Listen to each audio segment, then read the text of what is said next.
В Алтах. Първата и единствена на практика възможност за Съндърланд дойде още в първата атака. Удар по диагонала. Още една атака на Дембеле. Резко центриране. От джакпота с неговото привличане.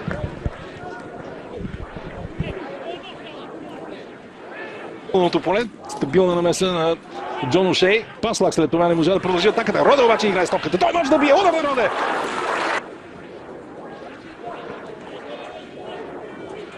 Там беше много нелепо това отиграване, нали, Кедън срещу състава на Мексико.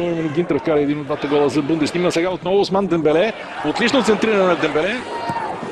О, какъв гол! Прекрасно изпълнение, 1-0 за Борусия Дортмунд. Ето затворение над мощието си. Отново отлична игра на Осман Дембеле. Погледнете какъв спринт.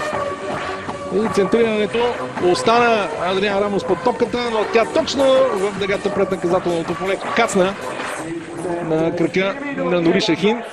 И той с плътен удар с левия крак от пътнат излиза срещу състава на Байер Мюнхен за суперкупата на Германия. Възможно за изравнителен гол сега. Разиграва там бранителите на английския тим.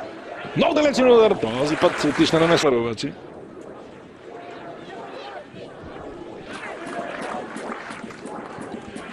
Добро центриране на Паслак. Има ли кой да засече топка? Добре беше изчистена тази топка. Кабул.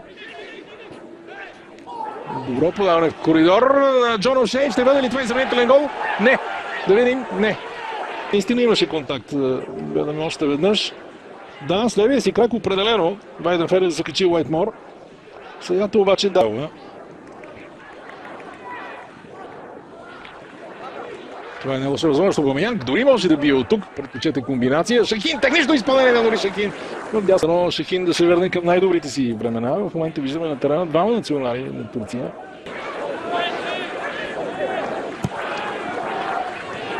О, 1-1! Безпомощен Вайденфелер. Чудесно беше центрирането на Джермейн Лейнс. Те 1-1. Още веднъж хубавото центриране. Увисна защитата. Не се пребори там добре. И Рамос, и вижте как Ламин Коне добре извисил сиското. Центриране подясни от Вайденфелер. Показаха колебания футболистите на Дортмунд при тези, който можеше да се реваншира за недоброто си изчистване в 17-та минута. Отново Пулишич. Погледнете каква техника. Добре коридор да видим какво ще направи Шурле. Възможност. И няма гол. Специален матч. Страхотен пас на Андре Шурле. Но запази хладнокръвие Ван Анхолт.